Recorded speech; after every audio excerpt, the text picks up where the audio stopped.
Hi,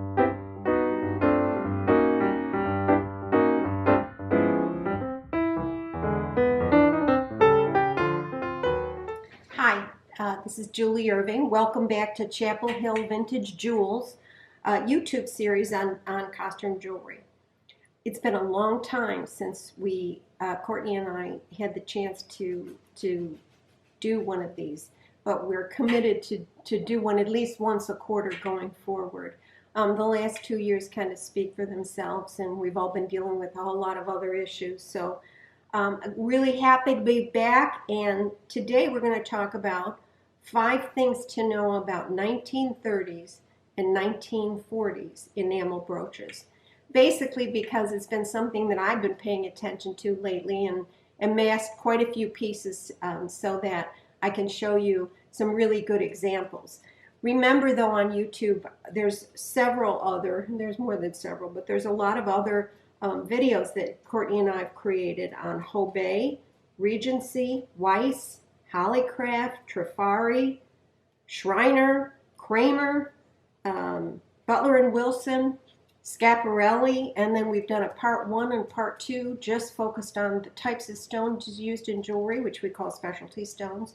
And then there's one on Czech jewelry, and there's one on Art Deco. So, you know, in this time where we haven't been posting some new ones, I still get lovely comments from people. They're still being watched. I get kind of a monthly summary, and there's a lot of minutes that are being viewed. So I just was very encouraged that people are finding them useful, and we've decided to get back to it. So thank you very much for joining us today. Okay, talking about enamel brooches from the 1930s and 40s. It is a very specific topic, but one that I think you'll find very interesting. What we're going to cover in the next 5 things to know is the identification of these brooches, like how do you know when you have a 30s or 40s brooch. The types of metal that are used in these brooches is really varied, everything from pot metal to sterling silver. And I'll go through talking about all the difference so that you'll understand what the differences are among them. Then we'll talk about the themes that were used in these brooches, because they're pretty specific. And then I'll show you some of the sign pieces. I'll show you some books that I've used for resources to help me identify them. And we're also going to talk about, for just number 5, is going to be what they call retro jewelry, which is really large 1940s brooches, but I love them, so I hope you do too. Okay, fact number 1, we're talking about how to identify these 30s and 40s brooches. And as I mentioned earlier, and I'll go into in great detail, is the type of metal that's used. Everything from pot metal to rhodium plated to sterling to vermeil, which is a gold finish on top of a metal. And there's all kinds of variations within that. So we'll look at different examples of each one of those. The other one is the size of the piece. I'll show you a couple of small ones, but generally, I will say that brooches from this time period were large. Some of them were very, very large, and we'll take a look at those. And I'm talking anything from like 2.5 to 5, 6 inches. You have to remember the style in the 40s. They were very broad-shouldered jackets with slim skirts, and it worked well with wearing very big brooches. It was also, you know, socially what was happening. This is in World War II. So that also had an effect on the types of metal used and the rations that were in place during that time period. Designer signatures, I want to say that I want you, as I've said in every one of the videos, I think, is to, if you're going to do this at all, invest in one of these loops. They're not very expensive. They're jeweler loops. They're 10x. But when you have a piece of jewelry that's 1930s or 1940s, very often the manufacturer's signature on it was stamped. And so over time, a lot of them have worn out. And I will discover the signature on something after the 50th time I've looked at it. So some of them are so faint, we won't be doing close-ups of the signatures. The signatures that we're going to cover are covered in the other specific manufacturer videos that we have. The other thing is about patent numbers. Some of these you will see numbers on. Well, what do they mean? They can mean that they're an inventory number from the manufacturer, or there can be a patent number. Sometimes it just says patent pending. That means they've applied for it, but they don't have it yet. Some of them will have numbers that you can look up and tell exactly when that design patent was approved and when they started using it in a piece. So you can really hone in on the age of something. But remember, there's two types of patent number. One was utility patent number, which had nothing to do with the design. It was simply about the utility. So things like the Coro Duet had a number on it. That was just about the mechanism that brought those two pieces together to form a single brooch. The other thing that you'll see is on clip earrings, you'll see a patent number that's all about the clip and nothing about the design. So you're not going to take you any further in terms of being able to identify anything from that. So patent numbers, two kinds, utility and design.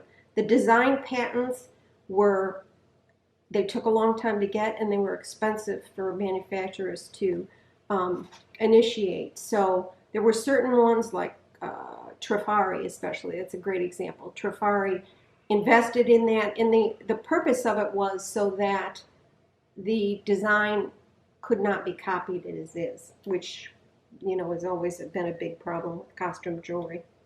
Then there's the type of enamel work. Enamel is actually ground glass that's melted over the top of something. And we'll look at a lot of different kinds of enamel in the pieces that I have. But some of them were just very flat and brush stroked. And I am noticing recently that a lot of dealers are trying to touch it up with like Kester's paint and things like that. And you have to be aware of that. The other thing is advertisements and your book references will help you identify these pieces. And at the end of this, I've given you a list of really good book resources that I used in putting this together. But this is one of them. Can you see that? Yeah? All right, this is American Costume Jewelry, Art and Industry from 1935 to 1950. And this is by Brunialti, husband and wife team.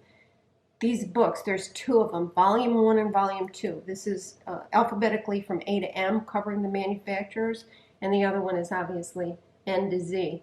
I have that over there, but you can see from the cover of this, look at the enamel work that are in the pieces that they have on their cover. I go back to this book over and over and over again. So sometimes, and I'll show you an example, I'm thinking something is a certain designer, but I'm not sure. Sometimes I'll find it in the books. So it's just another way to help you identify the pieces. An example of finding something in one of these books. This piece, you see these are calla lilies. This piece is very clearly marked on the back, which is a gold plated, and it's marked Coral Craft Sterling. So you can see the calla lilies in this piece and the calla lilies in this piece are very similar.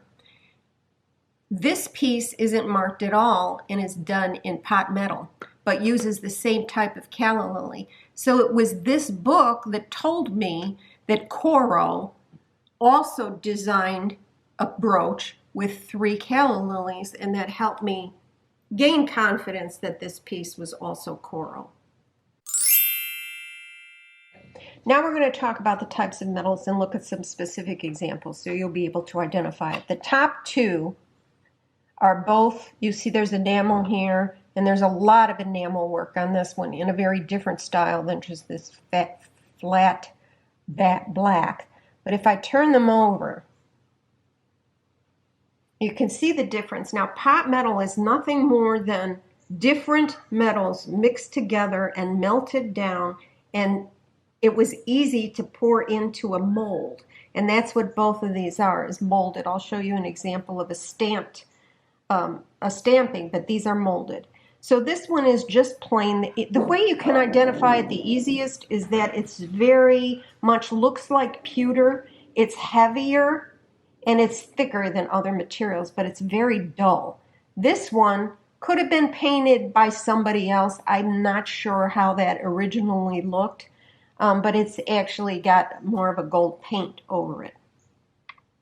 The next one we're going to look at is rhodium plated. And if you have almost any kind of costume jewelry, you look at that shiny back to this, and you'll know that that is rhodium plated. It's not rhodium, it's rhodium plated. It is as shiny as the day it was manufactured. It's durable, it's tarnish resistant, and it's a wonderful metal to use in this jewelry. I love it when I have rhodium plated because it stays looking great forever. This electroplating process to do rhodium was created in the 1930s and used extensively after World War II. You can see the different types of enamel that are used in this, but also remember the size of these. Some of them are a little bit smaller, but we're getting into some big pieces, and I'll show you some either larger ones. The next type of metal is what we call vermeil, which is a gold-plated. And the difference between really vermeil and gold-plated is vermeil uses an actual carat weight of gold and is just a very fine layer over the top of some other metal.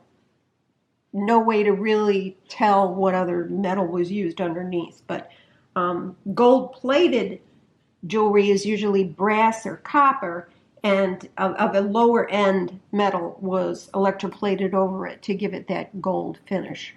They're still lovely, and you have to really get that loop out again to even see, if you look at the very corner of this one, which is how I figured out that it was plated. The last pieces that we're looking at are two tiny little sterling. They're the only little ones that I have that I know are from this era. But if we look at the back of this and this piece, they're sterling and they're marked, and they're almost always marked. They are not marked 925. That's been my experience as often as they're just marked sterling. And sterling actually is, during World War II, some of the metals again were rationed, and there was more use of sterling in costume jewelry because of the rationing of other metals.